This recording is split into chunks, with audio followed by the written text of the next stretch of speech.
may hindi nagbayad sa amin. Tinakbuhan kami na isang distributor. Almost 300,000. For me, ang laking amount na yun.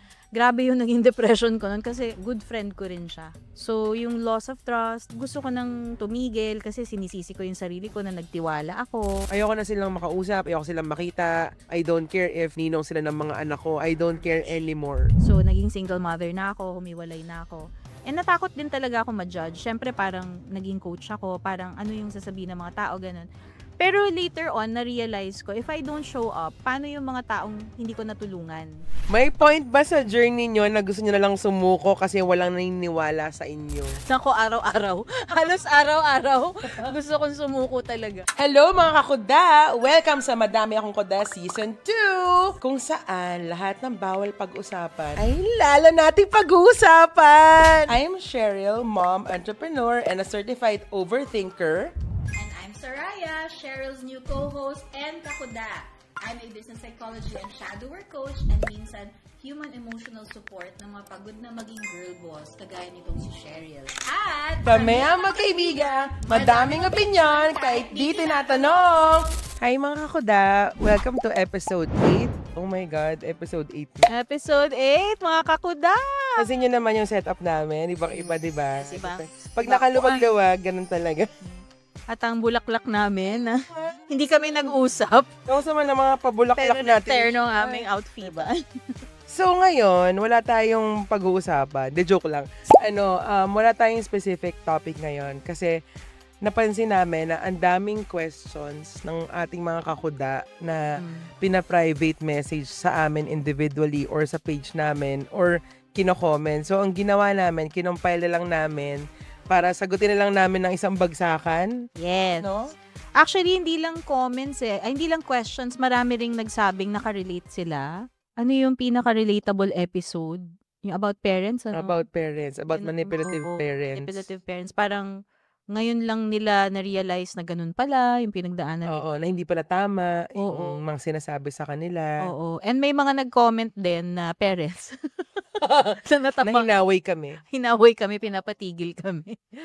Pero yun, ganun naman ang discussion, 'di ba? Yun ang healthy discussion. Oo, may sasalungat, may a-agree, gano'n naman talaga. May two sides talaga. And we're just happy na may mga nakarelate. Kasi yung goal naman namin ni She for this podcast is maging boses ng mga parang tahimik lang. Ika nga silent sufferers, 'di ba? Na just to make them feel na valid pala yung nafe-feel ko or hindi lang pala ako yung ganun. Yung maka-feel ka lang na hindi ka alone, na may ganun ding ibang nararamdaman and valid talaga siya. Like, hindi ka masama for feeling that way. Okay na sa amin yon. Like, na-achieve na namin yung goal namin. So, today, ano bang gagawin natin? Magsasagot lang tayo ng questions, ano? Sige, ano yung unang question Unang natin? tanong ng ating mga kakuda, paano nagsimula yung business nyo? As in literal na first step, anong puhunan, anong mindset meron kayo, or anong motivation? Dami nun Oo nga, ang dami nun. Ano ba? So, we have a restaurant. I'm also a freelancer. And I have a small digital marketing agency. And we also have a construction business, design and build firm. So, Dami. hindi na Paano nagsimula? Literal na first step. Na-inspire lang din kami sa ibang business owner kung paano magsimula. Tapos, more on, the first step talaga is research. Nire-research namin yung industry na gusto namin pasukin. For example, okay na ako dun sa isang industry na pinasok ko. I mean, settled na ako. Bago ako mag-venture sa panibagong business, magre-research muna talaga ako. So, anong mindset? Alam kong risky itong papasukin ko, pero nire-ready ko yung sarili ko sa mga risk ng negosyo. Kami ng husband ko, gano'n. Nire-ready namin yung mga sarili namin. And anong motivation namin? Pera, syempre. Pera, gusto namin kumita ng pera, tsaka to be honest, masaya ako pag nakakapagbigay ako ng work sa ibang tao. Yun yung isa sa mga motivation ko. Ikaw naman? So, sa akin, marami rin kasi ako naging business before. Yung mindset ko when entering business is, ayoko lang talaga maging empleyado. Yun lang yun. Nakaka-anxious mag-business kapag hindi ka sanay sa hindi stable na income. Pero for me kasi, mas hindi ko kaya yung may alarm clock, yung papasok ka araw-araw. Traffic ako, And traffic, oo, ayoko. traffic, and then di mo bet yung mga office mate mo. So, parang ano lang ako, true lang ako to my core value na freedom talaga. Like, gusto ko meron akong freedom to talk to who I want to, may time freedom ako. So, lahat ng businesses ko ganun. Hindi necessarily kung ano yung passion mo, yun yung business mo. Like, may business kami dati, distribution ng ice candy. So, isang sikat na, naging sikat siya na ice candy sa buong Pilipinas. Kami yung nag-distribute nun. So, doon ako natuto na hindi kailangan gusto mo lagi yung business mo. Mm. Pero ang nagustuhan ko doon, like yung marami kami nabigyan ng negosyo kasi mga distributor, ganun. Doon ko na-realize na yung strength ko pala was helping other people to earn money. So, yung next ko na naging negosyo was, yung itong coaching business ko na tumutulong ako sa mga freelancers nung pandemic yon. Kasi nagsara yung business na yun kasi food, 'di ba? So, nagsara siya nung pandemic. So, I had to transition to freelancing like Cheryl. Una, naging copywriter ako, and then nakakuha ako ng mga clients kahit wala akong skills or experience. Tapos may mga nagpa-share hanggang sa ang dami na nila. So, parang nag one-on-one coaching na ako. Ayun, parang nangyari is maraming mga nagkaroon din ng clients nung pandemic dahil dun sa mga naituro ko, ginawa ko siyang course. Accidental business siya. So, kung yung first was, sige, mag-business tayo ganito. Yung second was accidental siya. Because there was a problem na nakita ko na kaya kong i-solve. Mm. Plus yung motivation talaga na I really want to help people make a living, lalo na mga babae. Kasi anong tawag dito? Maraming mga kababaihan like me na siguro nung yung time na they're stuck in a relationship na they want to leave, they feel that they don't have a choice kasi they're dependent on the husband. So ako, parang ang mindset ko palagi, I have to have my own money. Kahit na okay yung relationship, Mm. palagi akong may owed money. Kahit sabi mo nang may kinikita na yung husband ko that time. Pero yun nga, nung time na I needed to exit the relationship, thankful ako na yun nga, na naging ganun yung mindset ko. And may mga naturuan din akong babae na ganun na you have to have your own money. So thankful din sila doon. Kasi it gives you more options when you have your Correct. own money. And yun nga, thankful din ako sa business because during the time that I needed to heal, hindi ko kailangan to wake up every day to force myself to work. So, I also had the time and the money to rest. Yun din yung motivation ko na whenever I need to heal or whenever I need to rest, pwede because the business can also run itself. I think tinanong nila yung puhunan. Puhunan, oo. Lahat ng naging business ko less than 1 million yung puhunan. Siguro pinakamaliit ko na napuhunan, maybe 100,000. Then pinakamalaki na siguro 700,000. Parang usually yung mga business ko below 1M talaga. Kasi, Ah. oo, parang hindi pa ako, parang more on bootstrapping. Yung Mm. kung kaya mo na start your business from home, wag ka muna mag-rent ng office Mm. or wag ka muna mag-rent ng space. Do we have entrepreneurial background? Baka tinatanong nyo. Me, yes, because my mom is a businesswoman, but I'm not a nepo baby. So ako yung tipong ayoko magmana ng negosyo. I wanted to start from scratch. Ikaw ba? Anong entrepreneurial Oo. background? Looking back, oo. In terms of school, hindi ako business course. Pero growing up, sanay ako mapalibutan ng parents ko, ng mga tita ko na may negosyo. Tapos nakikita ko how they run things. So parang ako, siguro subconsciously gusto ko maging ganun. Kasi wala akong specific dream no na gusto ko maging doktor, gusto ko maging ano. Wala na set in stone ako na parang pangarap talaga. Mga ano lang, dreams lang na yung mga pampasaya lang, pero yung talagang trabaho na magbibigay sa'kin ng pera, walang specific. Pero yun nga, siguro parang na-ingrain na sa'kin talaga yung negosyo kasi na-witness ko yung mom ko. Tsaka tumutulong din ako sa business namin noon. May tindahan kami before, parang grocery siya. Tapos tumutulong ako pag summer vacation, gano'n. Na-enjoy ko siya. So, hindi kami tagapagmana. Oh, hindi tagapamana. Pero natuto lang sa diskarte din ng magulang. Yeah. Oo. And nakita ko rin kasi how business saved our family before.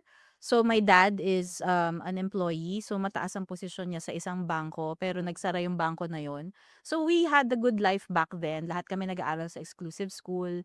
And then, may driver, may bodyguard. Yung mga ganung klaseng buhay. Araw-araw kain sa labas. Then, nagsara yung bank na yon. Na syempre, lay off lahat ng empleyado. Buti na lang si mama, meron siyang tahian. So, parang ilang months din walang trabaho si papa. Yung mama ko ang bumuhay sa amin sa pananahi. Wala pa internet noon, so hindi ko nga alam paano niya minamarket yung mga uniform. Oo nga, no? Was in katok-katok sa mga office, ganun yung, so yung lakas ng loob ni mama, yun yung inspiration ko. Kumbaga, wala akong entrepreneurial background, di ako nag-aral ng business. Pero yung diskarte ni mama, yun yung nakita ko na kailangan ganito rin ako pag when I have my own family, I have to have my own parang back. Na, Yeah, tama. kasi hindi naman all the time sabihin mo maghihiwalay yung relationship. Hindi, what if may isa sa inyong nauna? So, hindi porket nakapangasawa kang mayaman, ano ka na, pensyonado ka na. Correct. Kailangan may skill ka talaga na you can turn into profit. So, kay mama yun, pananahe, plus ang dami niyang sideline, networking, tinry lahat yan ni mama. 7 kaming magkakapatid na pinaaral ni mama, pinakain niya. Hindi kami tumigil sa exclusive school. So, believe talaga ako sa mama ko. Siya yung inspiration ko for business talaga. And, hindi mo kailangan mag-aral. Kailangan mo lang itry, tas sa failures ka talaga matututo. Oo. 'Di ba? Minsan yung sobrang aral, wala mangyayari. Like yung mga, for example, sa freelancers, puro course hoarding, puro enroll sa mga kaliwat kanang course, sasayang ng pera. Walang silang sinisimulan kahit isa doon. Wala talaga. You just have to do it para malaman mo kung ano yung, kung how it feels, how it works, how to run things, and then along the way, matututo ka rin talaga to build your own systems. It doesn't help pag puro aral, puro isip. Oo, kailangan talaga you gain clarity by action. By action. And by making mistakes and failures. And Part siya. kailangan may savings ka rin kasi unstable ang business. So first 6 months, unstable pa yan first year. So make sure na it's either may isa sa inyong may stable income kung mag-asawa kayo, or ikaw may savings ka for at least 6 months habang hindi pa kumikita yung business. Huwag mo iasa yung income mo sa business kasi it's rare that the first business will take off. Agree ka ba dun? Usually, the Yes. first attempt at business is a lesson. So, don't be sad, don't feel bad, don't feel like a failure if mag-fail agad if mag-fail yung unang business. Basta try ka lang ng try. Okay, ano na yung next question? Next question naman na sinabi ng ating mga kakuda. May point ba? Naku, magandang tanong to. Oo. May point ba sa journey nyo na gusto nyo na lang sumuko kasi walang naniniwala sa inyo? Nako, araw-araw. Halos araw-araw. Gusto kong sumuko talaga. Alam niyo yung yung mga joke na mag-walling ka muna, ganyan. Nangyari yun sa akin. Nag-walling ako, totoong nag-walling ako sa banyo kasi may time no na parang 3 days yata wala kaming customer, sunod-sunod na parang almost zero kami. It's parang, oh my God, ano ba to? Umiyak talaga ako, kasi hindi ko pinakita sa mga employees namin. Yun lang yung sa akin talaga, ayoko rin pakita. Na pumunta ako ng banyo, ng coffee shop namin, doon ako nagngangalngal. Nag-iiyak talaga ako. Gusto ko na, alam niyo yung parang 2 months pa lang, parang ayoko na. Ano ba tong pinasok ko? Parang, totoo ba to? May ganun talaga. May season talaga na gano'n, lalo na pa nagsisimula. Kasi, minsan, yung mga negosyante, may pagka-naive din yan eh. Parang akala nila, pagsimula, boom agad. Hindi ganon. Araw-araw may sales. May ganon, pero yun yung madalas na madali ring nawawala. So, to answer your question, yes, may point na gusto naming sumuko talaga. Pero bakit hindi ka sumusuko? Ba't di ako sumuko? Kasi nga ayoko rin maging empleyado. Nothing against employees pero that's my, I chose my hard. Yung gusto kong hard way, yung maging negosyante. Yun, ayoko kasi bumalik sa pagiging empleyado. Yun lang talaga yung number 1 kong motivation, tsaka flexibility ng time with my family. Yun talaga. Kasi ayoko yung tali ako sa isang company for the whole day. Yun. Sa akin naman, yung dating business ko, yung before the pandemic, yung may hindi nagbayad sa amin. Parang tinakbuhan kami na isang distributor. Almost 300,000. For me, ang laking amount na yun. Grabe yung naging depression ko nun kasi good friend ko rin siya. So, yung loss of trust, ganun. And then, parang gusto ko nang tumigil kasi sinisisi ko yung sarili ko na nagtiwala ako. Parang nagpatong-patong utang niya, hinayaan ko lang. Tapos, parang yun din, dahil good friend mo siya, andun na yung madidepress ka talaga. And nangyayari pa rin sa akin ngayon yan sa mga current businesses na everyday, parang tama ba itong ginagawa ko? Kasi nga unstable siya eh. Pero like siya, I would rather go through yung anxiety of unstable, pero yung excitement na alam mong meron kesa yung regret na pag 60 years old na ako, 70, I never tried. Oo. And mas pinipili ko rin yung anxiety of this than the stability of employment.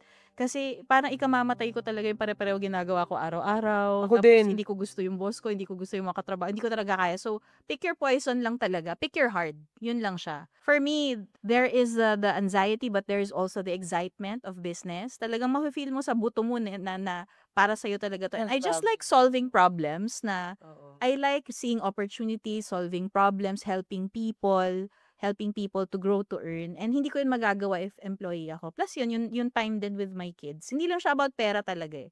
There's so many ways you can earn money. It's all about picking your hard, choosing your hard, being aligned with your values. If it's freedom, if it's stability, then mag-employee ka. There's nothing wrong with that. Pero kami ni She, we picked our hard and ito yun. Oo. Okay lang mag-walling minsan. Okay lang mag-walling and okay lang minsan gusto mong sumuko, but don't. Iiyak mo lang, 'di ba? Ilabas mo lang. Then, the next day na ulit, another day is coming. So, laging looking forward lang. Part talaga yung failure eh. Part din yung walang benta, guys. Hindi araw-araw may Correct. benta. So, ito naman may magandang tanong. Ewan ko kung nangyari na to sa'yo Paano ka bumangon nung niloko ka ng partner mo sa negosyo tas kailangan mong magtrabaho Oh my kinabukasan gosh, na parang walang nangyari? Yung parang niloko ka tas ikaw rin sasalo nung lahat. ang hirap nun lalo na kung kunyari wala kang ibang sasandalan. Una, hayaan mo lang munang i-process mo yung emotions mo kasi kung ipipilit mong mag-work agad na hindi ka okay, naapektuhan yung decisions eh. Nagiging emotional yung decisions, nagiging out of revenge, 'di ba? So, ang una mong gagawin, i-process mo muna, parang ako kinompartmentalize ko. Ito yung inis ko, ito yung feeling ko of betrayal, ito yung kailangan ng negosyo. Mm. So, ipaprocess ko muna yung inis ko, yung feeling ko of betrayal, yung depression ko. I'll allow myself, bibigyan ko deadline, sarili ko. I'll allow myself 1 week to go through this and think. So, yung 1 week na yon, ang importante, don't make any major decisions for your business while you're emotional. Kasi ang magsasuffer yung business. I mean, yung relationships kasi, they can be fixed, di ba? Pero yung business, pag may ginawa ka wrong decision dyan, ang hirap ayusin eh. Yung relationship, pwedeng i-fix mo or pwedeng hindi na kayo magkita. So, pag business partner ang usapan, it's tricky. Kaya sa akin, very important may exit clause ka lagi. Before you start the business, if you have a business partner, you have an exit clause for both of your partnerships. Like, ibebenta ba yung share or paano kayo mag-exit pareho kung ayaw nyo na? Ibebenta nyo ba yung assets? And then, ano yung hatian? And then, ano yung responsibilities? And then, kung you cannot really work with the partner anymore, yun nga, balik kayo sa exit clause. So, importante kahit okay pa kayo, may exit clause na kayo kahit saan. Or, meron din kayong parang dissolution of the company. Paano siya ibebenta ba? Ipapa-acquire nyo ba yan sa iba in the future? Parang advice namin nun sa relationship, may exit strategy ka dapat lagi. Oo. And then pag okay ka na, let's say yung 1 week na yon, meron ka ng medyo clarity kasi nailabas mo na yung emotions mo, yung depression mo. Doon ka na ngayon mag-decide, anong mas mahalaga sa akin? Ituloy itong negosyong to or hindi ko na talaga siya kayang makipag-partner sa taong to, so ibebenta na lang namin. Ngayon, kung itutuloy nyo, maging malinaw kayo black and white, ano yung responsibilities or if you gusto mo nang umexit, then umexit ka. Pero kailangan mag-decide ka na after that deadline. Huwag mong hayaan na mag-go on and on and on na affected ka ng emotions mo sa business.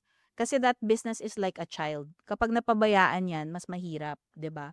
So, magde-decide ka lagi for the good of the business. Compartmentalize mo lang emotions mo, kaya mo yun. Ako, nagawa ko yun. Mas prioritize ko yung business and finances kesa sa emotion ko. As in, tapos hanap ka lang ng support para sa emotion, pero uunahin mo lagi ano yung nakakabuti sa negosyo. If talagang di mo kaya, close it down. Make sure na yun nga, may legal kayo document for the exit clause para hindi ka lugi. Tama yun. Yung sinabi mo na do not make decisions when you're emotional. Kasi mahirap yun eh. Paano pag nag-die down na yung nararamdaman mo? Sa amin naman, nangyari siya, more on close friend namin yung partner namin dun sa construction business. Sobrang pangit nung nangyari kasi parang ang nangyari, sa side namin, kami yung lagi nilang pinapasalo ng mga problema. Pero parang hindi binibigay yung income na deserve namin. Kumbaga parang kami yung nagko-close ng project pero parang wala kami nakukuha. parang may connivance. Ang pangit kasi yung mga gano'n hindi ko talaga gusto yung gano'n sa partnership. Parang dinehado ka. Oo, dehado kami. And the lies, yung mga kasinungalingang sinasabi nila na Grabe. may project sa ganito, tapos wala naman. Ang nangyari, parang kami na lang lagi yung sumusolve ng problem na gawa nila. Parang ganun yung naging partnership.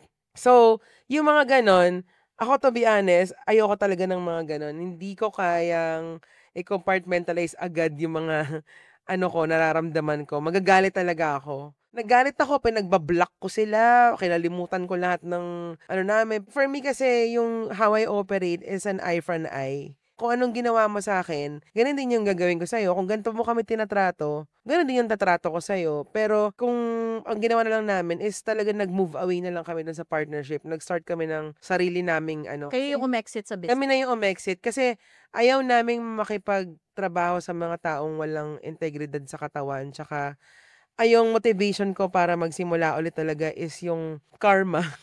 Pero no umexit kayo, wala kayong nakuha. Wala kayong Hindi na shares, hindi ko na liquidation. alam ko meron, pero yung husband ko yung nakikipag-usap.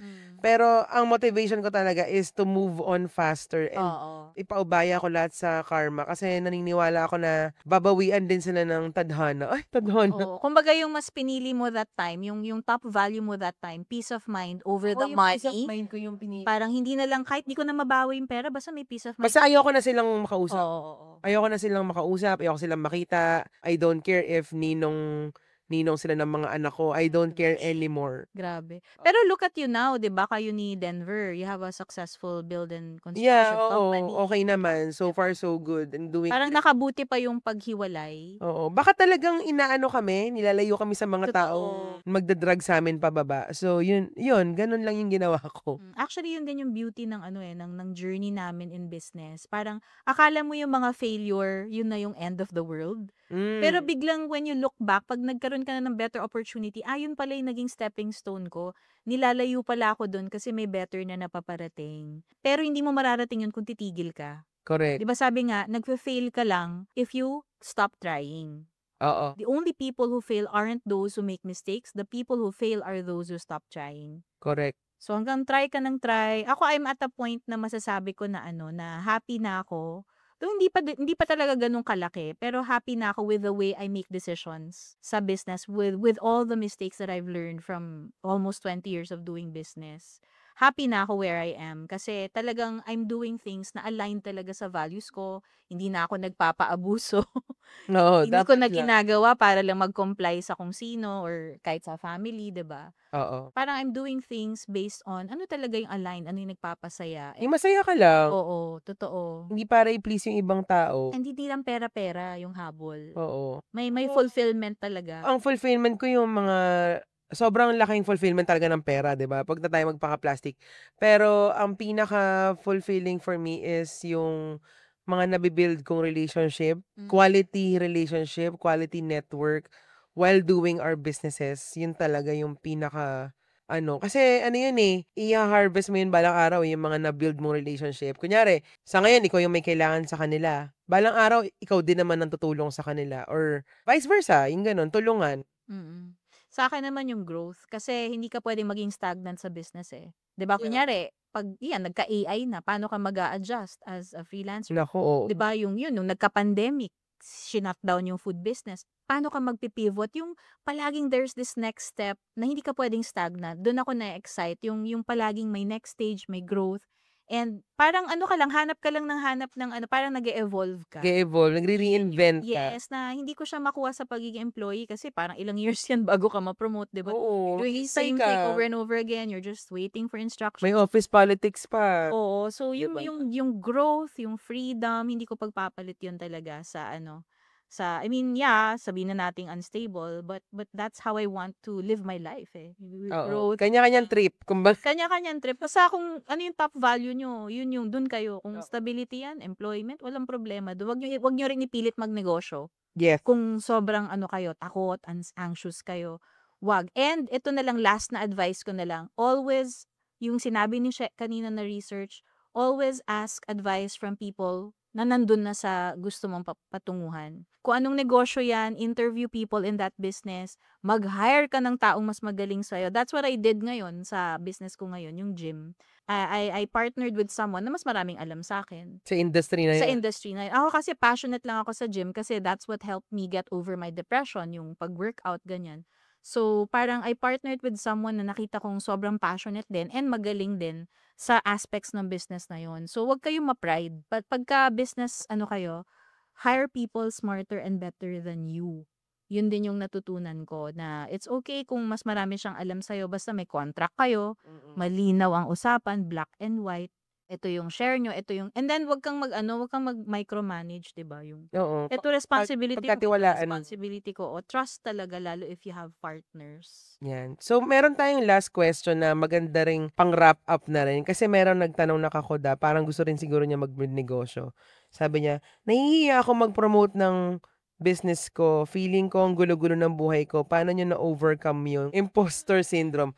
Sige, sagutin natin ito na mabilis. Sige, go. Paano na-overcome? Yung imposter syndrome, yung tipong magulo buhay mo, pero paano mo ipopromote business mo? Wala. Natatakot siguro siya ma-judge. Natatakot siya ma-judge. Siya sa social media. Ikaw ang makakasagot niyan kasi ako wala akong pakialam sa mga judge. Totoo yan. Sa akin nangyari yan kasi nung nag-business ako, yun yung time na medyo na yung struggling na ako sa relationship. So, naging single mother na ako, humiwalay na ako. And natakot din talaga ako ma-judge. Siyempre, parang naging coach ako, parang ano yung sasabihin ng mga tao, ganun. Pero later on, na-realize ko, if I don't show up, paano yung mga taong hindi ko natulungan? Kasi may mga nagsasabi sa akin clients ngayon, thank God na nandyan ka, thank God sa post mo, dahil sa post mo, nag-message ako sa'yo, ngayon ganito na ako, nag-earn na ako ng ganito, or ngayon wala na yung problema kong ganito. So sabi ko, if I only thought of myself and what people thought of me, paano yung isang taong yun na nabago sana yung buhay, or hindi sana nabago yung buhay, kung iniisip ko lang sarili ko at judgment sa akin ng mga tao.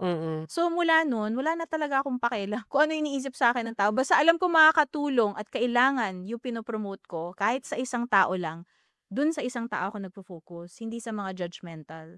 So now whenever I post online, I'm only imagining the people who would resonate with my post. I filter out everyone else, family, friends, judgmental people. Just think of the people that you can help. Meron palagi yan. Laging meron. And the imposter syndrome, it doesn't go away. Palagi mo feel na you're not good enough for something. But you're always one step or two steps ahead of someone na pinagdaanan yung pinagdaanan mo. Yun yung mga importanteng tao na, okay, tinitingnan kanila bilang na-overcome mo to. Paano mo ngayon i-share sa kanila yung na yun, na makakatulong naman sa kanila. And guys, hindi kayo mapapakain ng hiya. Oo. Diba? Walang pera sa pagkamahiyain. Ikaw ba, napakain ka na ng hiya mo? Wala. Kaya nga walang hiya ako eh. Oo, diba? Hindi kasi diba, parang nahihiya ka mag-post. Siguro iniisip mo lang yung mga taong hindi mo talaga audience. Pero meron ka talagang ma-attract na makaka-resonate sa mga sinasabi mo, sa business mo. Ma-attract mo talaga yung mga kailangan yung services mo, yung business mo. Huwag ka na lang mag-focus doon sa mga hindi naman kailangan yung ginagawa mo or yung ino-offer mo. Kasi marami ka talaga matutulungan eh. What if yun nga, tumigil ka, tapos biglang marami palang may kailangan ng coaching mo, ganyan. Paano na, 'di ba? Mas maganda kasi pag marami ka rin natutulungan at the same time nagkakapera ka. Pero yun nga, hindi talaga tayo mapapakain ng hiya. Gusto ko iulit-ulitin yon sa mga Pilipino dyan. Tsaka you can't please everybody. You cannot please everybody. Meron pa rin silang masasabi kahit tama yung ginagawa. And kahit sabihin mo na, kasi minsan siya sinasabi sa akin, baka nauumay na yung audience. Sabi ko, ang natutunan ko dyan, kailangan pa ulit-ulit yung message mo kasi hindi naman araw-araw same audience yung nakakita Sa bagay, dyan. Meron, kunyari, hindi niya ako nakita noong 2021, 2023 na niya ako nakita. Buti na lang paulit-ulit ako nagpo-post. Oo. Kasi doon lang niya ako nakita. You'll never know kailan maglaland yan sa tamang tao. So, wag kang mahiyang paulit-ulit, 'di ba? So, ayun, yun lang yung mga masasagot namin. Diba? Na-compile namin yung mga tanong nyo. So, for more questions, kung meron kayong questions pa na gusto naming sagutin or advice, dear Ate Charo on that day, pwede naman. Sali kayo sa free community namin, yung Kudaan Club.